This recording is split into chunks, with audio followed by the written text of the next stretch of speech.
시편 41편 1절은 어리석은 자에 대해서 말씀합니다. 어리석은 자는 누구입니까? 하나님이 없다라고 말하는 이들입니다.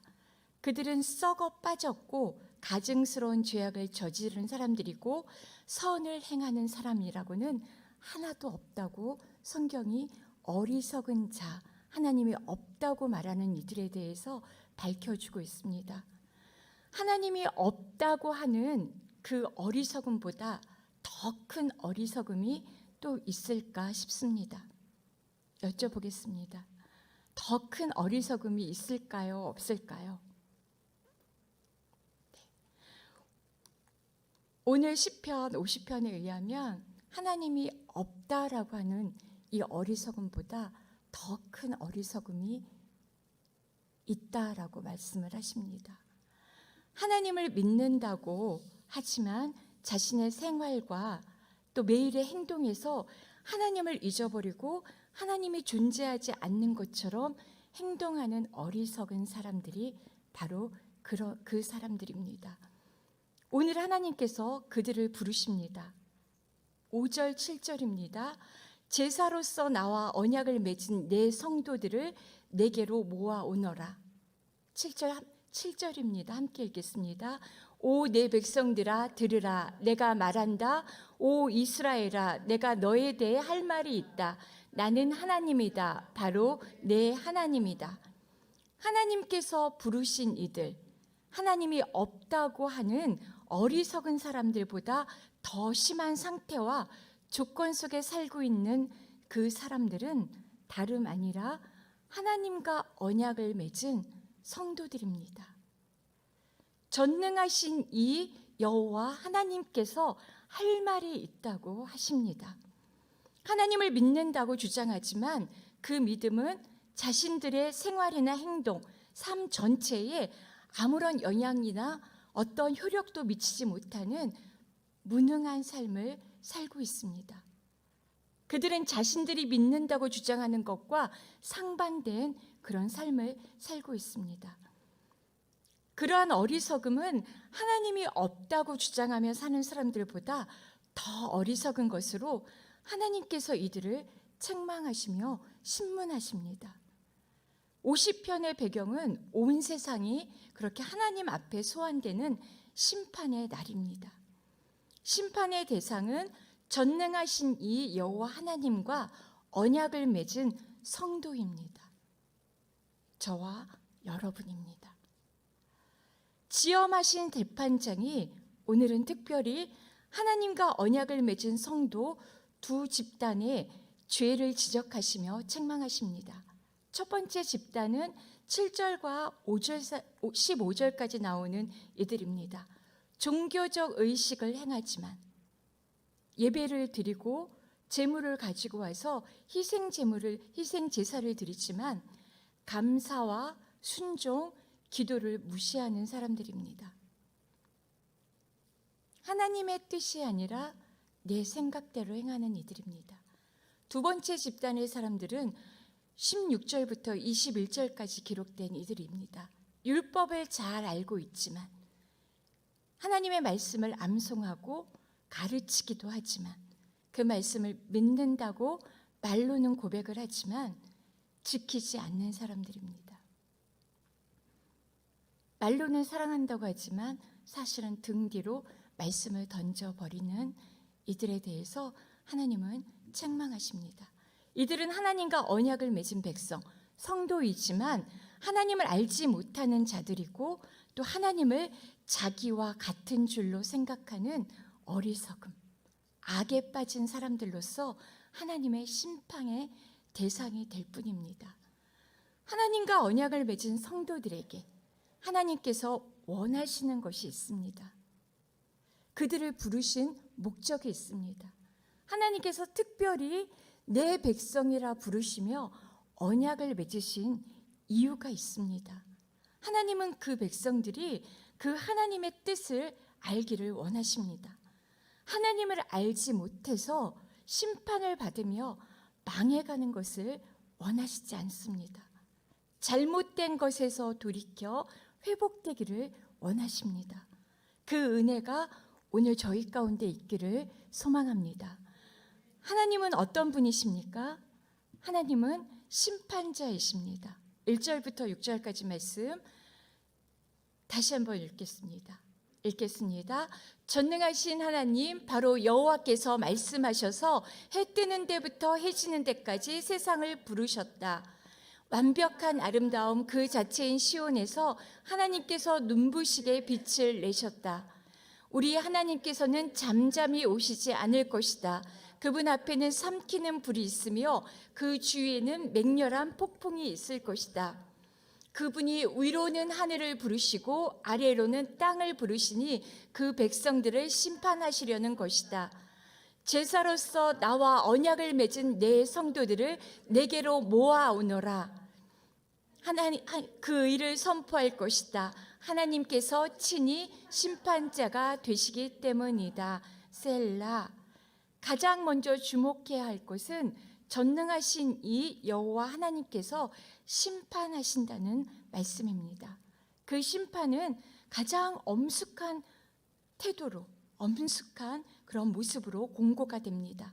전능하신 이 하나님 바로 여호와께서 말씀하셔서 해 뜨는 데부터 해 지는 데까지 세상을 부르십니다. 그분이 위로는 하늘을 부르시고 아래로는 땅을 부르시니 하나님께서 말씀하셔서 해 뜨는 데부터 해 지는 데까지 온 세상을 부르십니다. 구원을 위한 초청이 아닙니다. 하나님은 위선적인 자기 백성을 심판하시기 위한 재판정에 죄를 증언해 줄 증인으로 하늘과 땅을 소환하십니다. 하나님의 심판이 선포되어질 때 성경에서는 항상 하늘과 땅이 증언하기 위해 소집이 됩니다. 하늘이여 들으라, 땅이여 귀를 기울이라.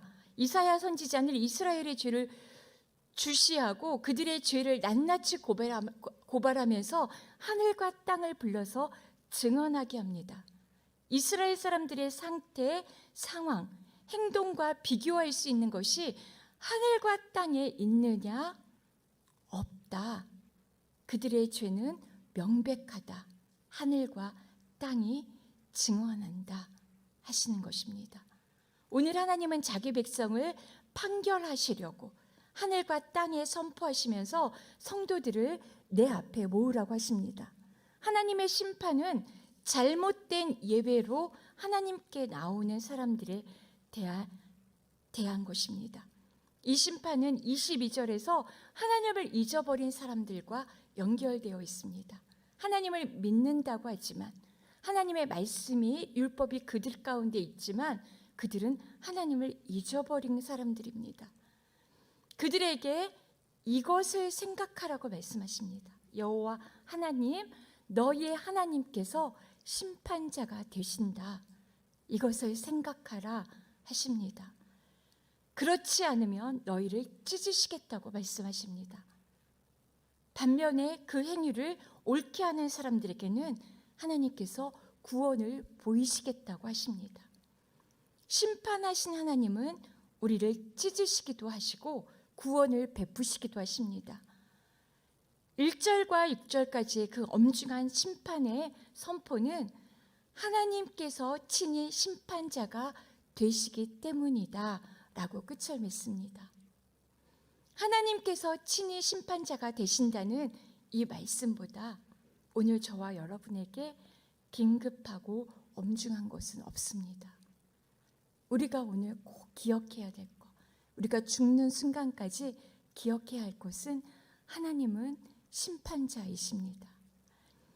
특별히 모든 인류와 이스라엘 자손들을 향한 하나님의 심판의 선포에, 오늘 시편 50편의 이 선포에 귀를 기울이라, 관심을 가지라 하십니다. 우리에게 향하신 심판의 내용이기도 하기 때문입니다. 하나님은 말씀하신 것을 반드시 성취하십니다. 그것이 심판의 말씀이든 축복의 말씀이든 말씀하신 것을 성취하시는 하나님이십니다. 하나님은 그 언약 백성을 책망하십니다. 첫 번째 책망은 신앙과 제사, 제물에 대해 완전히 잘못된 관점, 견해를 가지고 있는 사람들에 대한 책망입니다. 7절에서 15절까지의 내용이 바로 그들에 대한 내용입니다. 7절 말씀 같이 읽겠습니다. 오 내 백성들아 들으라 내가 말한다. 오 이스라엘아 내가 너에 대해 할 말이 있다. 나는 하나님이다. 바로 내 하나님이다. 우리의 하나님께서 우리에게 할 말이 있다고 말씀하십니다. 할 말이 많으십니다. 8절부터 15절까지 말씀 같이 읽겠습니다. 내가 내 희생제로 너를 책망하지 않을 것이니 너는 계속해서 내 앞에 번제를 드렸다. 나는 내 외양간의 황소도 내 우리의 염소도 가져갈 생각이 없다. 숲속의 동물이 다 내 것이며 수천의 산에 널려 있는 소들도 다 내 것이 아니냐. 내가 산에 있는 새들을 다 알고 있고 들에 있는 동물들도 다 내 것이다. 내가 혹 굶주려도 내게 말하지는 않을 것이다. 세상이 내 것이고 내 안의 모든 것이 내 것이니 말이다. 내가 황소를 고기를 먹겠느냐 아니면 염소피를 마시겠느냐. 하나님께 감사의 제사를 드리고 지극히 높으신 분께 내 서원을 이루어라. 고통받을 때 나를 불러라. 내가 너를 건지겠고 내가 나를 영화롭게 할 것이다. 예배, 하나님께서 원하시는 예배에 대한 말씀입니다. 하나님께서 예배 원하시는 언약 백성에게 찾으시는 그 예배는 무엇입니까? 감사로 하나님을 영화롭게 하는 것입니다. 또 서원한 것, 내가 하나님과 약속한 것을 이루어드리는 그 모습, 순종하는 것을 원하십니다. 하나님께서 이 모든 것들을 통해서 나를 통해서 우리를 통해서 영화롭게 영광 받으시기를 원하십니다. 그런데 이 백성들은 착각하고 있습니다. 하나님께서 순양과 순염소 이것들을 기뻐하신다고 착각하십니다. 예배는 인간의 활동 중에 가장 위대한 활동이라는 걸 믿으십니까? 예배는 전능하신 하나님, 위대하신 하나님을 만나는 행위이기 때문입니다. 하나님과 인간이 만나는 신적인 차원의 사건입니다. 그런 점에서 예배는 우리에게 가장 위대한 일입니다. 하나님은 우리의 예배를 원하십니다. 우리의 예배를 통해 영광 받기를 기뻐하십니다. 그런데 오늘 하나님은 이스라엘 백성들의 예배를 책망하십니다. 책망하시는 이유는 이들이 하나님께서 정하신 대로 제물과 제사를 드렸지만 왜 제사를 드리는지, 왜 제사를 요구하시는지, 그 하나님의 뜻이 무엇인지, 하나님의 명령하신 제물과 제사의 목적이 무엇인지에 대해서 잘못 이해하고 잘못된 태도로 예배를 드리고 있기 때문입니다. 제사를 드리는 목적을 오해하고 있습니다. 하나님이 원하시는 것은 제물이 아니라 마음입니다. 마음. 이 제사를 통해서 우리를 거룩하게 하셔서 하나님의 백성으로 삼으신 하나님의 그 뜻, 우리와 함께 하시고자 하는 하나님의 뜻, 우리의 예배를 받고자 하시는 하나님의 그 뜻을 알지 못한 채 그들은 두 가지 함정에 빠져 있습니다. 하나님이 그들의 가진 것, 재물과 재능과 시간, 그것들을 필요로 하셨으며 하나님은 그들을 준 것, 내가 하나님께 바친 시간, 내가 하나님께 바친 재물, 내가 바친 그 어떤 것들에 의존하셔서 도움을 받고 있다고 생각하십니다. 하나님이 나를 돕고 계시는 것이 아니라, 은혜를 베푸시는 것이 아니라 내가 물질을 바침으로 하나님의 일을 돕고 있다고 착각하고 있는 것입니다. 그들은 내가 스스로 하나님께 손을 뻗어서 그분을 섬기고 봉사하는 것이 신앙이고 예배라고 생각을 합니다. 여러분은 어떠십니까? 내가 하나님께 주일날 예배, 오늘 수요 오전 여성 예배 드린 것으로 내 의무를 다했어. 나는 이제 더 나은 사람이 되었어. 라고 혹시 생각하십니까? 예배를 드림으로 하나님께 대한 내 본분을 다했으니 이제는 나는 이 시간 이후, 예배의 시간 이후는 내 마음껏 해도 돼. 나한테 상을 베풀어도 돼. 내 스스로. 그렇게 하나님께 이 시간을 드린 것만으로 혹시 만족하고 계시진 않습니까? 오늘 왜 여러분은 하나님께 예배를 드리려고 이 자리에 오셨습니까? 내 어떤 문제를 해결받기 위해 오셨습니까? 내 질병을 고침받기 위해 오셨습니까? 주일이니까, 수요일 오전이니까, 드려야 한다고 하니까, 기독교의 전통이고 문화이니까, 성도로서의 당연한 의무이니까, 의무니까 예배를 드리고 계십니까? 하나님은 그러한 예배에 대해서 책망하십니다. 형식적으로 우리의 마음이 빠진, 그냥 예배 이 시간에 나오는 것만으로 내 의무를 다했다고 여기는 외형적인 형식에 빠진 그 예배를 하나님께서 기뻐하시지 않습니다. 우리는 이 시간 왜 예배를 드리러 왔는지, 왜 하나님 앞에 이렇게 나와서 찬양을 드리고 기도를 하고 말씀에 귀 기울이고 있는지 그 이유를 잘 알고 있습니다. 왜 오셨습니까? 원래 우리는 죄로 인해서 하나님의 진노 아래 타락한 존재로 있었던 그런 불가능한, 하나님과 결코 가까이 할 수 없는 죄인들이었습니다. 기록하신, 거룩하신 하나님 앞에 감히 가까이 갈 수 없는 그런 위치에 있었습니다. 그러나 하나님께서 제정하신 희생 제사를 통해서 하나님과 화목하도록 하나님께서 우리에게 은혜를 베풀어 주셨습니다. 내 죄를 대신해서, 나 죽어 마땅한데, 내 죄 때문에 내가 죽어야 하는데 나를 대신해서 양과 짐승들이 흘린 희생의 피를 통하여 우리는 죄를 용서받았고 하나님의 은총을 받는 거룩한 백성이 되었습니다. 믿으십니까? 아멘. 하나님께서 그 백성들에게 원하는 것이 무엇입니까? 왜 하나님은 희생 제사를 통해서 제정하셔서 이 특별한 사람들, 이 백성들을 부르셔서 이 사람들을 거룩하게 하셨습니까? 왜 저와 여러분을 위해서 예수 그리스도를 보내주셨고 예수님의 피로 우리를 거룩하게 하셨습니까? 우리를 통해서 하나님께서 영광 받기를 원하셨기 때문입니다. 우리와 함께 하시면서 우리 안에 거하시기를 기뻐하셨기 때문입니다.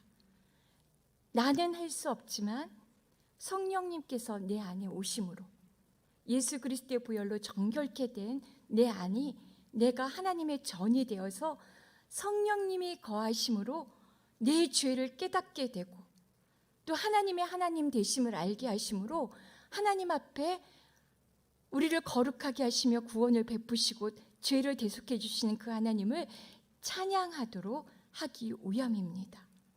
믿으십니까? 하나님의 그 거룩하심과 영화로우심, 사랑 안에서 하나님이 어떤 분이신지 알고 내가 죄악의 피조물로서 하나님 성부의 구속받은 자녀로서 어떤 존재인지 깨닫고 감사함으로 나의 전 존재를 가다듬고 나 자신 하나님께 산 제물로 내어드리는 것, 하나님께 그러므로 합당한 경배와 영광을 올려드림으로 하나님을 기쁘시게 하기 위해서 저희를 부르셨습니다. 이스라엘 백성들을 거룩한 자로 구별되게 세우셨습니다. 시편 69편에서 30절, 31절 제가 읽어드리겠습니다. 이렇게 말합니다. 내가 노래로 하나님의 이름을 찬송하며 감사함으로 하나님을 위대하시다 하리니 이것이 곧 뿔과 굽이 있는 황소를 드림보다 여호와를 더욱 기쁘시게 함이 될 것이라. 하나님을 찬송하는 것, 나를 구원해 주신 하나님, 나와 함께 하시면서 나를 지켜주시고 보호하시며 거룩한 하나님의 백성으로 살도록 함께 도우시는 그 하나님을 깨닫고 알고 감사드리는 그것이, 찬송하는 그것이 황소를 드림보다 훨씬 더 하나님께서 기뻐하신다는 것입니다. 하나님께 황소를 드리는 것보다, 황금을 드리는 것보다 감사를 드리는 것이 더 하나님을 기쁘시게 하는 예배가 됩니다. 만물의 주인이신 하나님께는 황소나 황금이 소용이 없습니다. 필요가 없습니다. 아무것도 아닙니다. 다 하나님의 것입니다. 감사가 황금보다, 황소보다 더 하나님을 기쁘게 드리는 최상의 예물이 됨을 여러분은 꼭 기억하시기 바랍니다. 내가 오늘 드릴 하나님께 드릴 가장 귀한 제물은 감사입니다. 감사. 나를 사랑해 주신 하나님에 대한 온전한 감사. 죄를 용서하시며 거룩한 하나님의 백성으로 불러주시고 화목하게 하시는 하나님은 감사의 제사를 우리에게 요청하십니다. 그 감사의 제사를 드리지 않고 엉뚱한 하나님께서 제정하신 그 제사법들은 너무나 까다롭습니다. 번제물도 너무나 까다롭게 흠이 없는 그 번제를 드려야 하는 이스라엘 백성들은 너무나 힘들었습니다. 내 죄를 발견할 때마다 내 죄를 씻기 위해서 흠없는 숫소를 구해야 되고 그 숫소를 흠없이 성전까지 데리고 가야 합니다. 예루살렘 성 안에 사는 사람들도 힘들었겠지요. 하지만 성 밖에 사는 저 멀리 사는 사람들도 내 죄가 발견되면 흠없는 소, 양을 데리고 와서 먼 곳에 그 제물을 흠이 없이 보존한 상태로 주님 앞에 드려야, 하나님 앞에 드려야 내 죄가 용서받습니다. 그때마다 내 죄가 얼마나 큰지, 그 흠없는 양이 피 흘리며 죽어가는 모습을 볼 때마다 내 생명이 내 죄가 죽어 마땅한 죄라는 내 죄인됨을 발견해야 하고 그 죄를 용서하신 하나님께 감사를 드려 마땅한데 이 이스라엘 백성들이 잃어버렸습니다. 그 제사를 해야 되는 목적은 잃어버리고 순양, 순염소 구해서 이것들을 보존해서 드리는 거에 급급해야 합니다. 우리의 모습은 아닙니까? 하나님께서 요청하십니다. 14절 15절 같이 읽겠습니다. 하나님께 감사의 제사를 드리고 지극히 높으신 분께 내 소원을 이뤄라. 고통받을 때 나를 불러라. 내가 너를 건지겠고 내가 나를 영화롭게 할 것이다. 아멘. 하나님께서 기뻐하시는 감사의 제사를 드리고 계시죠? 아멘. 저와 여러분은 그렇게 감사의 제사를 드리고 계시리라 믿습니다. 무엇을 감사하십니까? 무엇을 감사하십니까? 이 제사는 우리의 속죄 제물로 피 흘려 죽으신 예수 그리스도의 제사입니다. 피 흘림이 없이는 사함이 없습니다. 우리의 모든 크고 작은 죄들은 반드시 피 흘림이 있어야 속죄를 받습니다. 구약시대의 속죄의 대원칙이었습니다. 신약 시대를 사는 우리에게도 똑같이 적용되는 원칙입니다. 인간과 인간 사이에, 저와 여러분 사이에 어떤 잘못들을 화해하고 반성하는 정도로 우리의 죄가 해결되는 것이 아닙니다. 하나님께 용서받았어요. 하나님께서 내 죄를 용서해 주셨어요. 내가 고백함으로 그렇게 해서 해결될 문제가 아니었습니다. 단순히 고백함으로 용서를 받을 수 있는 그 죄가 아니었습니다. 어떤 형태의 죄든지 예수 그리스도의 보혈의 공로 그 힘을 입을 때만 비로소 죄에서 완전히 해방될 수 있습니다. 믿으십니까? 그 우리의 죄는 2000년 전에 이미 십자가 위에서 예수 그리스도의 자신의 속죄 제사를 통해서 죄 용서의 길을 성취하셨습니다. 믿으십니까? 이제 우리의 죄는 속죄를 위한 죄가 아닙니다. 이스라엘 백성들이 희생 제물을 가지고 가서 죄를 용서받는 그런 속죄의 제사가 아니라 나를 속죄해 주시고 구원을 베풀어 주신 그 은혜에 대한 감사의 제사입니다. 감사의 제사를 드리고 계십니까? 무엇을 감사해야 됩니까? 감사해야 될 게 없습니다. 도무지 되는 일이 하나도 없습니다.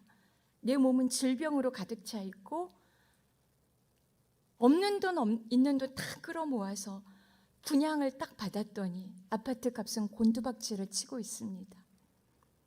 남편은 회사에서 명퇴를 당하고 있고 권고당하고 있고 아이들은 하라는 공부는 안 하고 엉뚱한 짓을 하고 있습니다. 되는 일이 하나도 없습니다.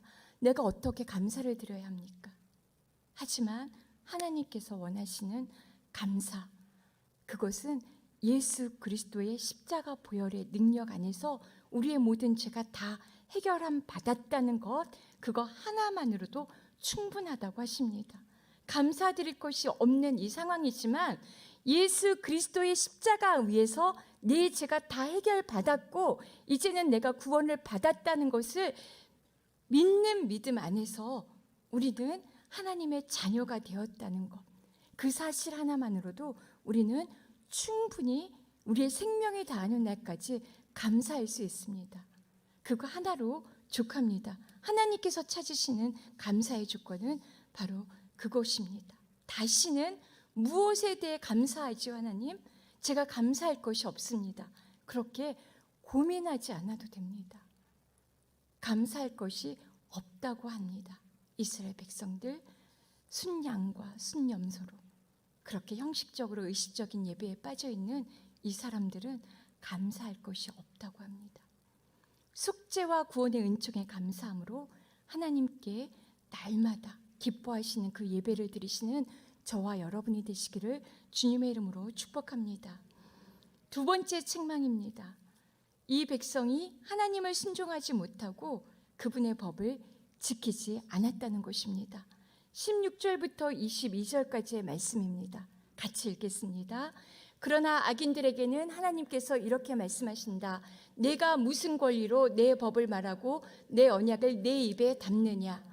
너는 가르침을 싫어해 내 말을 등 뒤로 던져버리고 도둑을 보면 동조하고 간음하는 사람들과 어울리며 입은 악에게 내주고 혀로는 속임수를 일삼으며 내 형제를 비난하고 내 어머니의 아들을 비방하는구나. 내가 이런 짓들을 해도 내가 입 다물고 있었더니 나를 너와 같다고 생각했느냐? 그러나 이제 내가 너를 질책하고 내 눈앞에 내 죄를 차근차근 밝혀 보이겠다. 그들은 하나님의 율례를 선포합니다. 하나님의 법에 관해 이야기합니다. 하나님에 관해 이야기하며 하나님의 언약을 자신들의 입에 담고 있습니다. 그럼에도 불구하고 그들이 악인이라고 하나님께서 평하십니다. 그 이유는 하나님의 율례를 전하며 언약을 그들의 입에 두었지만 하나님의 교훈을 미워해서 말씀을 자신들의 등 뒤로 던져버렸기 때문입니다. 무시했기 때문입니다. 요즘 생명의 삶 묵상하고 계시죠? 사울 왕, 하나님의 말씀을 버린 사울 왕을 하나님도 버렸다고. 하나님의 말씀을 경홀히 여긴 이들을 하나님도 경홀히 여기신다는 것을 날마다 역사 가운데서 우리는 발견합니다. 하나님에 관해 이야기는 많이 하지만, 믿는다고 하지만 하나님이 존재하지 않는 것처럼 살아갑니다.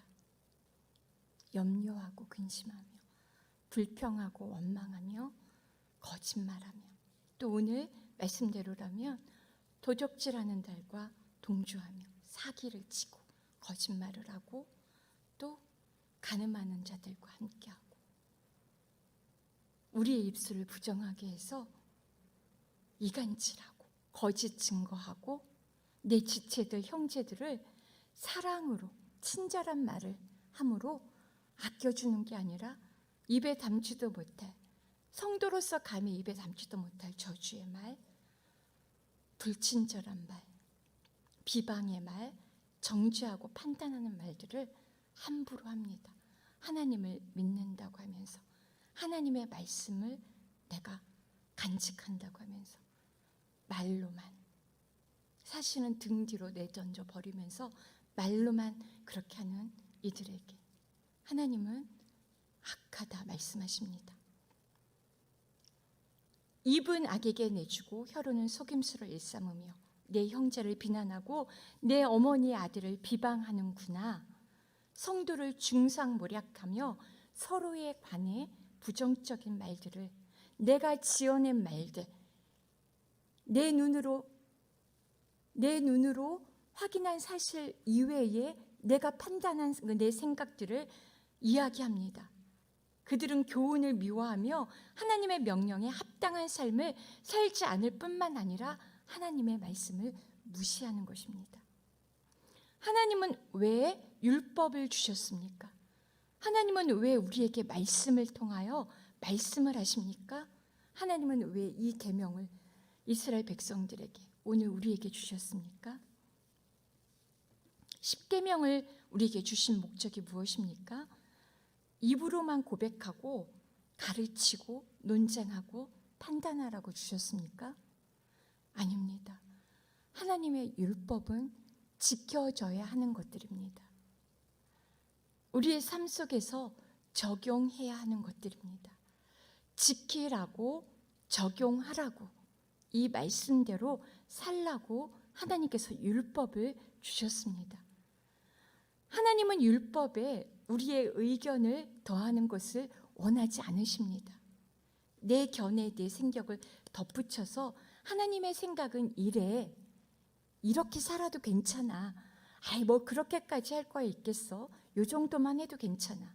사울과 같습니다. 사울 진멸하라고 했지만 좋은 것들 하나님께 제사 드리겠다고 내 생각에 따라서 하나님의 말씀이 아니라 사울과 같은 죄를 짓는 것입니다.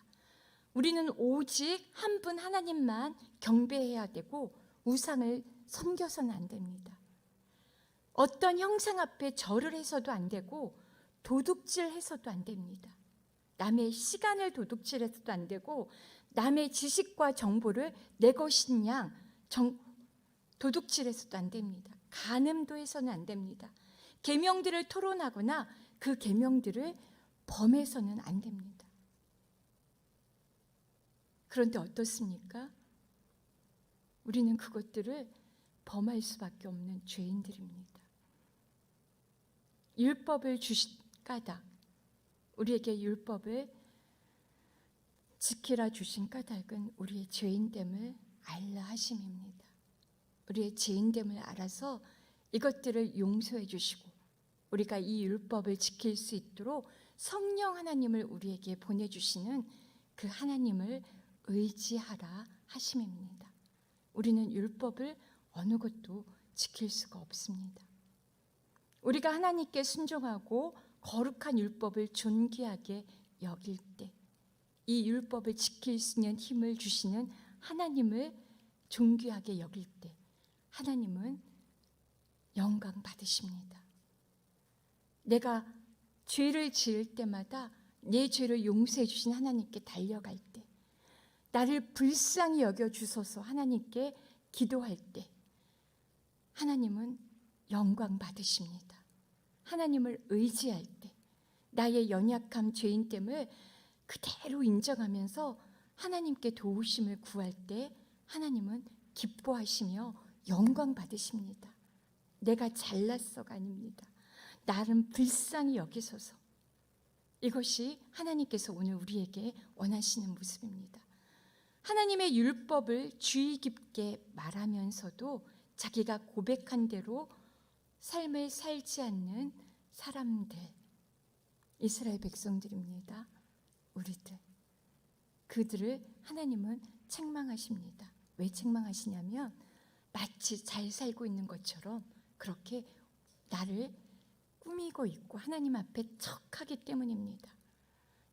내가 율법을 지킬 수 없다는 것을 인정하는 것이 아니라 율법을 지키지도 않으면서 전혀 죄인됨에 대해서 자각하지 못하고 있기 때문에 이들을 책망하고 계십니다.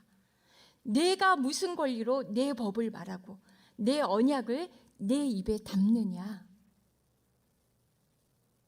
율법 어느 것도 지킬 수 없는 내가 감히. 그들은 교회 안에서는 공허한 형식주의자, 예배만, 성전 뜰만, 마달만 밟는 형식주의자로, 삶에서는 불순종으로, 언어 생활에서는 부패함으로, 가정에서는 사랑의 결여로 하나님을 화나게 합니다. 게다가 그들은 하나님께서 자기들만큼 도덕적으로 무관심하다고 주장하면서 우리를 참으시고 인내하시는 하나님의 침묵 위에 자신들의 생각을 쌓습니다. 내 생각을 쌓아 올립니다. 내가 이런 것들을 해도 내가 입을 다물고 있었더니 나를 너와 같다고 생각했느냐? 그러나 이제 내가 너를 질책하고 내 눈앞에 내 죄를 차근차근 밝혀 보이겠다. 내가 이런 짓들을 해도 내가 입 다물고 있었더니 나를 너와 같다고 생각하느냐? 우리가 범할 수 있는 실수 중에 가장 무서운 실수입니다. 하나님이 나와 같다고 생각하는 것. 아마 하나님은 못 보실 거야. 내가 이렇게 비밀스럽게 했는데, 이렇게 은밀한 곳에서 아무도 모르게 했는데 어떻게 하나님이 알겠어? 보셨더라도 잊어버리셨을 거야. 그러니까 이렇게 아무 일도 없지. 하나님이 율법을 주셨지만 우리는 종종 내던져 버리는데도 아무런 상관도 하지 않는 걸 보니 하나님도 아마 우리와 같은가 봐. 아무런 일도 일어나지 않을 거야. 계속 이렇게 살아도 괜찮아. 하나님은 사랑하시니까 모든 것이 다 괜찮을 거야. 이렇게 하나님을 내 생각에 맞춰서 하나님을 나의 자리로 끌어내립니다. 아닙니다. 패역한 죄를 하나님은 심판하십니다. 그러나 이제 내가 너를 질책하고 내 눈앞에 내 죄를 차근차근 밝혀 보이겠다. 너희 하나님을 잊은 사람들아, 이것을 잘 생각해 보라. 그렇지 않으면 내가 너희를 산산조각 내도 구할 사람이 없을 것이다. 하나님은 결코 우리와 같지 않으십니다. 그분은 영원토록 절대적으로 우리와 다른 분이십니다. 공의로우시고 의로우시고 거룩하시고 영원하시고 불변하시고 말씀하신 것을 확실하게 이루시는 분이십니다. 하나님은 우리에 관한 모든 것, 행동 하나도 숨김없이 다 아십니다. 내가 하늘에 올라갈지라도 거기 계시고 음부에 갈지라도 거기에 계십니다. 동쪽으로 간다 해도 도망갈 수가 없고 서쪽으로 가도 이미 하나님께서 거기에 와 계십니다. 어디든지 계시고 모든 것을 다 알고 계십니다. 내 눈앞에 낱낱이 드러내리라. 요한계시록에서 선포합니다. 이 세상에 살았던 모든 사람, 앞으로 살 사람들이 할 모든 행동을 기록해 놓은 책이 열릴 그날이 온다고 하십니다. 저와 여러분이 태어나서 이제까지 죽을 때까지 행했던 마음에 품었던 그 모든 생각들을 기록해 놓은 책이 있는데 그 책이 열릴 마지막 심판의 날이 온다고 기록되어 있습니다. 모든 행동, 생각, 말이 하나님께 알려집니다. 히브리서 4장 13절 말씀 함께 읽겠습니다. 그러므로 어떤 피조물이라도 하나님 앞에 숨을 수 없고 오히려 모든 것은 우리에게서 진술을 받으실 그분의 눈앞에 벌거벗은 채 드러나 있습니다. 우리의 죄는 숨길 수가 없습니다. 하나님을 믿으십니까? 그렇다면 우리의 그 모든 것들을 알고 계신 그 하나님을 또한 믿으셔야 합니다. 그것들을 낱낱이 드러내어서 심판하실 그 하나님을 믿으셔야 합니다. 그렇지 않으면 믿음과 삶이 서로 상반되는 모순에 갇혀버린 어리석은 자가 될 것입니다.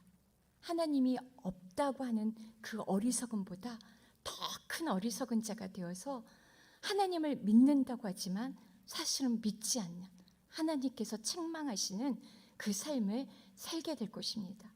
너희 하나님을 잊은 사람들아, 이것들을 생각해 보라 하고 말씀하십니다.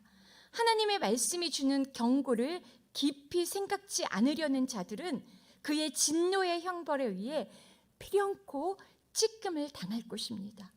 하나님께서 오셔서 죄인들을 찢으실 때 그 손에서 건지실 수 있는 자가 없다고 하십니다.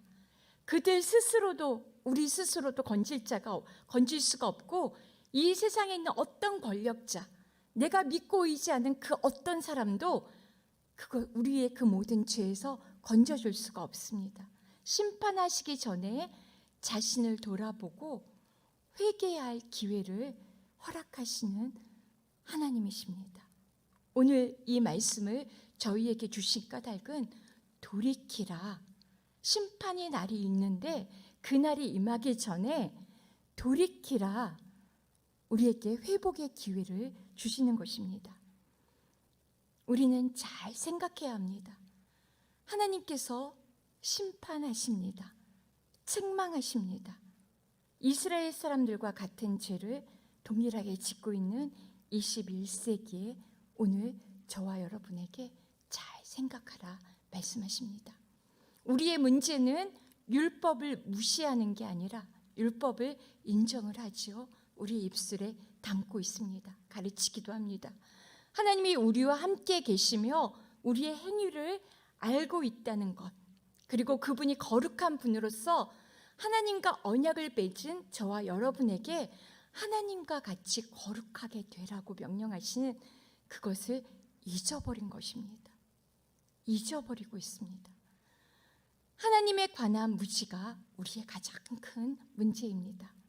우리는 날마다 생각해야 합니다. 전능하신 자 여호와 하나님, 전능하신 자 엘로힘 주 여호와, 스스로 계시며 영원하신 분, 이분에 관해서 성령 하나님께서 날마다 우리에게 계시의 정신을 주셔서 이해의 눈을 뜨게 하셔서 이 진리를 붙잡게 하시기를 주님의 이름으로 축복합니다. 심판을 요구하시는 전능하시는 이 여호와 하나님으로 시작한 이 시편은 구원을 주시는 여호와로 끝납니다. 하나님은 우리를 심판하시기를 기뻐하시지 않습니다. 구원을 베푸시기를 기뻐하십니다. 23절 말씀 같이 읽겠습니다. 감사의 제사를 드리는 것은 내게 영광 돌리는 것이니 길을 곧게 닦는 사람에게는 내가 내 구원을 보여주겠다. 마땅히 받아야 할 심판의 선고는 미래로 넘겨집니다. 오늘 구원의 문은 여전히 우리에게 열려 있다고 하나님께서 말씀하십니다. 저와 여러분의 주요 목표는 하나님을 영화롭게 하는 것입니다. 믿으십니까? 우리의 생각과 말하는 것, 예배를 드리는 것, 그 모든 것들을 통해서 하나님을 영화롭게 해드리는 것이 우리의 목표입니다. 감사로 제사를 드리는 자가 그를 영화롭게 합니다. 감사.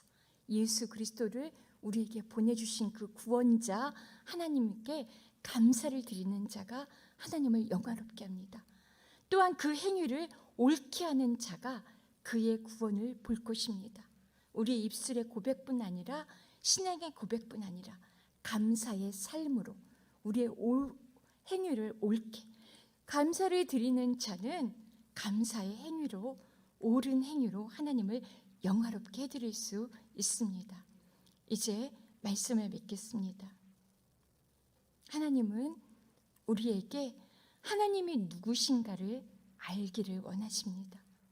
그분을 전심으로 의지해야 한다는 것을 알기를 원하십니다. 우리가 하나님을 부르기를 원하시고 하나님께 구원을 요청하기를 원하십니다. 바리새인과 같이 나는 다른 사람들 곧 토색, 불의, 가늠한 자들과 같지 아니하고 이 세리와도 같지 아니함을 감사하나이다. 이렇게 하면 우리는 착각하며 오만에 빠져 있는 것입니다. 오늘 책망을 받은 이 사람들과 다르지 않습니다. 우리는 하나님 앞에 나아갈 때 하나님이여 불쌍히 여기소서, 나는 죄인입니다. 멀리 서서 감히 하나님을 눈을 들어 바라보지도 못하고 내 가슴을 치면서 기도할 때 하나님은, 예수님은 그 상한 심령, 그것을 기뻐하시면서 의롭다고 여겨주십니다. 하나님이여 나를 불쌍히 여겨주소서, 나는 죄인입니다. 내가 그렇게 하나님 앞에 나아갈 때 하나님은 기뻐하시며 영광을 받으십니다. 하나님이 누구신가를 깨닫고 우리의 미천함과 보잘것없음과 죄악을 봄으로써 하던 일을 모두 멈추고 하나님을 의지함으로, 하나님이여 나를 불쌍히 여겨 주시옵소서, 하나님의 구원을 보여주시옵소서, 나를 구원하여 주시옵소서, 그렇게 고백할 때 하나님은 우리를 기뻐하십니다. 심판을 걷어들이십니다. 구원을 보이십니다. 그렇게 하나님께서 예수 그리스도 안에서 내가 나를 불쌍히 여겨 주소서, 나에게 구원을 보여주소서 할 때 이미 2000년 전에 십자가 위에서 이루신 그 예수 그리스도의 대속의 은혜와 구원의 은총을 알게 하실 것입니다. 그 은혜에 감사함으로 하나님을 더욱 기쁘게 해드리며 영화롭게 해드리는 저희가 되게 하실 것을 믿습니다. 믿으라, 영접하라. 그리고 그 너의 남은 생애를 나를 영화롭게 하며 나의 이름을 찬송하며 보내라. 그렇게 응답하시며 복 있는 저와 여러분 하나님의 자녀로 세워주실 것을 믿습니다.